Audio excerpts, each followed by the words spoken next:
Assalamualaikum warahmatullahi wabarakatuh. Perkenalkan, nama saya Mawartola. Saya dari kelas MS1B, NIM 1911379.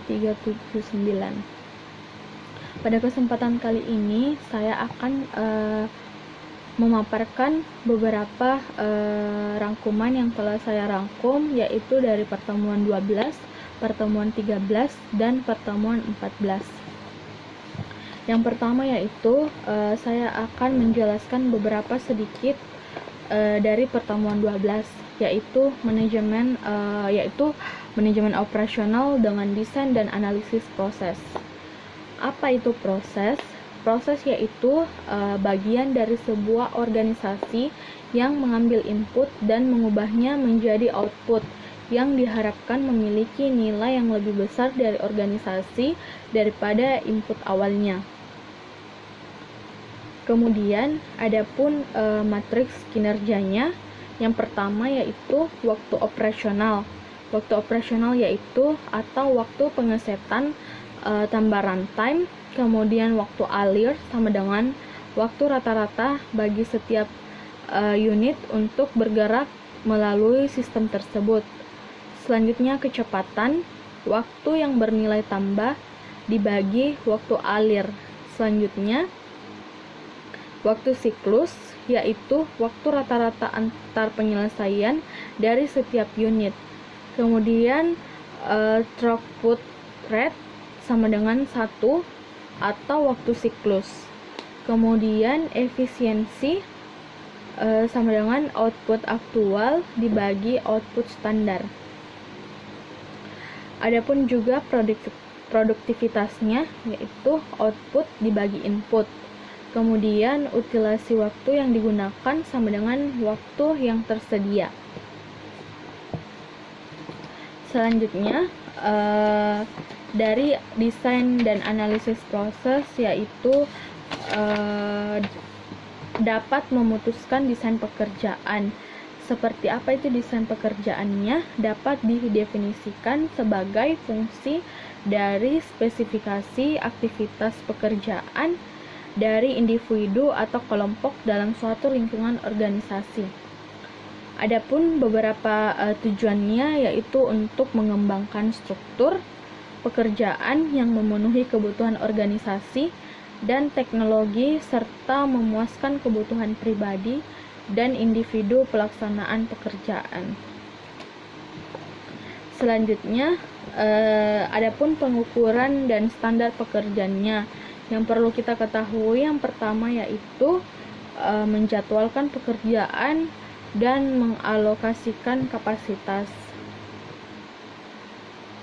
Kemudian yang kedua, memberikan dasar objektif untuk memotivasi tenaga kerja dan mengukur kinerja para tenaga kerja dan melakukan penawaran kontrak baru dan mengevaluasi kinerja kontrak yang sudah ada dan memberikan tolak ukur terhadap perkembangannya. Selanjutnya, saya akan melanjutkan materi selanjutnya, yaitu di pertemuan 13.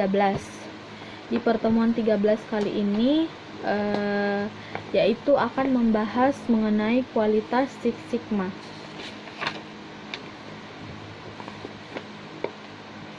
Yang pertama yaitu manajemen mutu terpadu. Manajemen mutu terpadu yaitu pendekatan menyeluruh terhadap kualitas yang berfokus pada aspek penting bagi pelanggan dan berfokus pada dua tujuan. Yang pertama itu tujuannya desain produk dan pelayanan. Kemudian yang kedua, memastikan proses yang dijalankan dapat konsisten diproduksi dan memberikan pelayanan yang terbaik berdasarkan desain tersebut.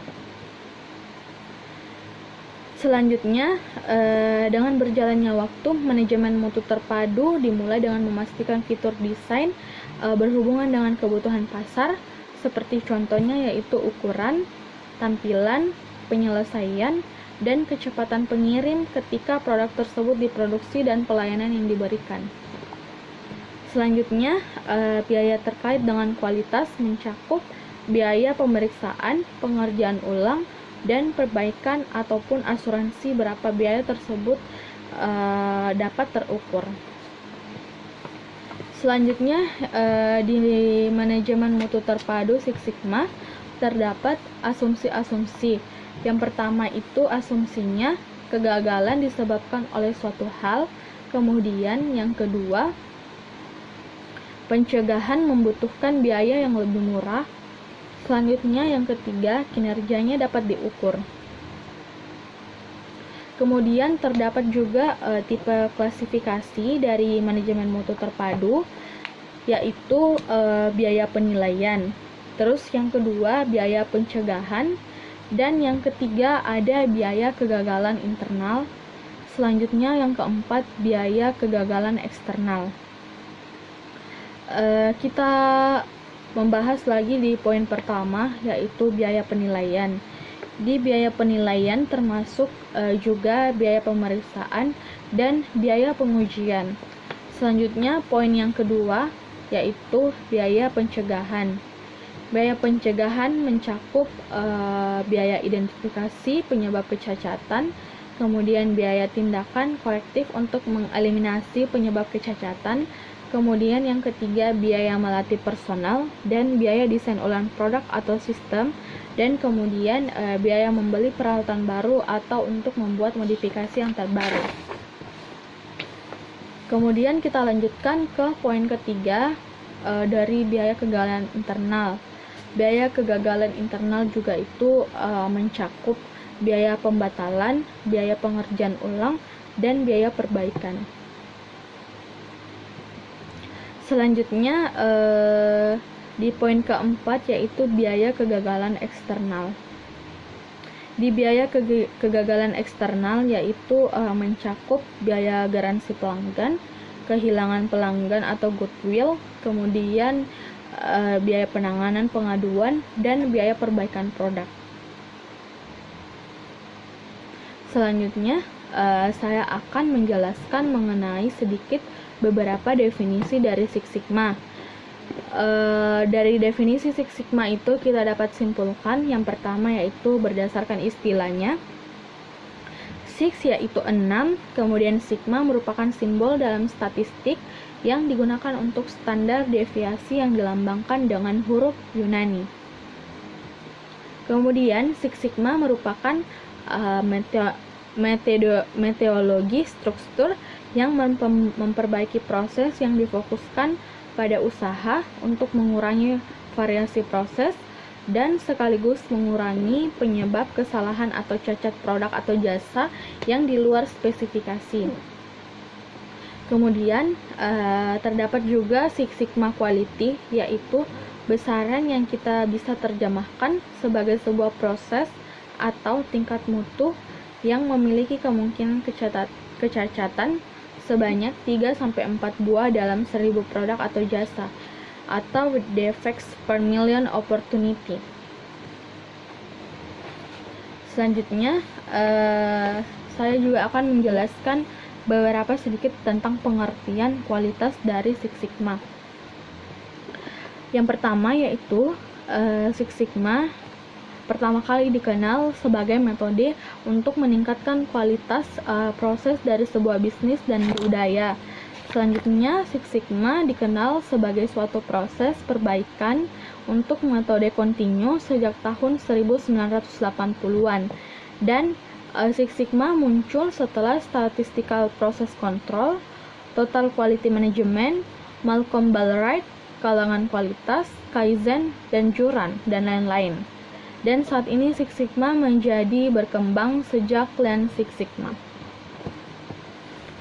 Selanjutnya, Six Sigma merupakan metodologi yang didorong oleh data yang bertujuan untuk meningkatkan bisnis dan juga yang berfokus pada proses untuk menghilangkan cacat, kesalahan, sampah, dan mengolah lagi budaya meningkatkan usaha sebagai dampak terakhir untuk meningkatkan laba usaha.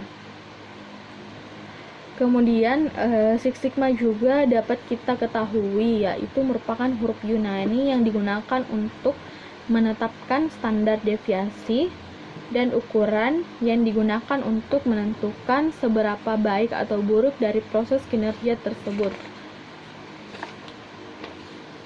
Selanjutnya dari kualitas Six Sigma, adapun beberapa yang mencakup kualitas Six Sigma menurut peralatan analisis Six Sigma-nya. Yang pertama yaitu bagan alir. Kemudian yang kedua ada Run chart. Kemudian yang ketiga ada Pareto chart. Yang keempat ada lembaga pengecekan. Yang kelima diagram sebab atau akibat. Kemudian yang keenam diagram alir peluang. Dan yang ketujuh bagan kendali proses. Adapun peran dan tanggung jawab dari kualitas Six Sigma. Yang pertama yaitu pimpinan eksekutif atau orang-orang yang sungguh berkomitmen pada Six Sigma yang mempromosikan organisasi dan orang-orang yang mengambil alih tanggung jawab dari proses yang akan diperbaiki. Selanjutnya, pelatihan untuk seluruh bagian perusahaan mengenai konsep peralatan Six Sigma. Kemudian penetapan tujuan tingkat tinggi untuk mencapai perbaikan. Yang keempat, penguatan dan penghargaan yang berkesinambungan dari peran dan tanggung jawab Six Sigma. Kemudian dapat juga kita ketahui dari kualitas Six Sigma terdapat juga tolak ukur yang diakui. Yang diakui yaitu dari The International Organization for Standardization atau ISO, dan kemudian mengembangkan spesifikasi yang mendefinisikan praktik-praktik dengan kualitas terbaik dan diterima secara internasional menjadi 2 spesifikasi. Yang diterima yaitu ISO 9000 yang terkait dengan proses manufaktur dan proses antar bisnis, dari ISO 1400 yang memberikan perhatian terhadap manajemen lingkungan. Selanjutnya kita lanjut di pertemuan 14 yaitu kendali mutu statistik. Pada bab kali ini kendali mutu statistik yaitu mencakup aspek-aspek kuantitatif dan manajemen mutu. Secara umum, SQC atau Statistical Quality Control yaitu sejumlah teknik yang berbeda yang didesain untuk mengevaluasi kualitas dari segi kesesuaian dan menetapkan selama pendesainan bagian-bagian atau pelayanan yang diberikan agar dapat mengelola performa dan mutu menggunakan teknik SQC mencakup pengambilan sampel secara periodik atau suatu proses dengan menganalisis data-data kriteria performa yang dihasilkan secara statistik. Selanjutnya, dalam kendali mutu statistik juga terdapat proses yang menyediakan barang dan jasa terhadap beberapa variasi dalam outputnya. Kemudian ada juga beberapa faktor yang dapat dikendalikan dan melekat erat pada proses tersebut yang disebabkan oleh faktor-faktor yang jelas atau bahkan mungkin dapat dikelola sebagai sebuah variasi khusus. Contohnya seperti variasi yang disebabkan oleh pekerja yang tidak terlatih secara merata atau yang melekat juga dengan proses itu sendiri atau proses variasi umum atau common variation. Selanjutnya, variasi umum seringkali disebut variasi acak atau random variasi dan mungkin juga disebabkan oleh beberapa jenis peralatan yang digunakan untuk menyelesaikan suatu proses. Selanjutnya, dalam teknologi SQC yaitu sering digunakan untuk menyebutkan standar deviasi sampel seperti yang kita dapat lihat dari contoh-contoh yang akan dibahas sebelumnya. Dari pemahaman dan pengukuran variasi proses, kita dapat telah diketahui bahwa saat variasi berkurang, mutunya itu menjadi meningkat. Terkadang karena kereta datang tepat waktu, jadwal direncanakan dengan lebih cepat, dan sangat jarang hal semacam itu juga dapat terdefinisi dengan lebih baik, karena haruslah pas dengan silinder pintu, harus juga pas dibuka dengan listrik, dan kemudian harus sesuai dengan kotak serai atau harus juga berisi jumlah kismis yang tepat.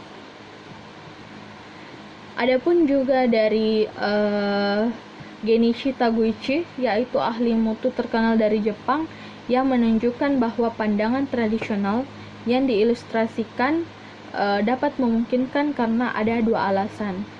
Yang pertama itu dari alasannya dari sisi pelanggan, yang pada kenyataannya seringkali kita dapat perbedaan, yaitu antara produk yang termasuk dalam spesifikasinya dan suatu produk dari luar yang tidak termasuk dengan spesifikasinya, dan sebaliknya.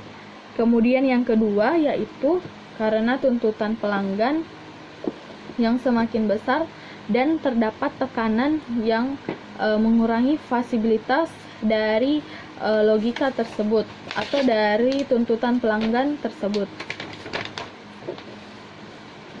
Selanjutnya, Taguchi juga menyatakan bahwa gambarannya dapat ditunjukkan dalam tampilan tersebut. Dengan terdapat banyak sekali ilustrasi dari gagasan tersebut, seperti contohnya hampir semua hal yang dapat diukur atau pelanggan tidak dapat melihat garis yang tajam, dan tetapi meningkat aksesibilitasnya bukan pada tampilan yang telah dijelaskan sebelumnya.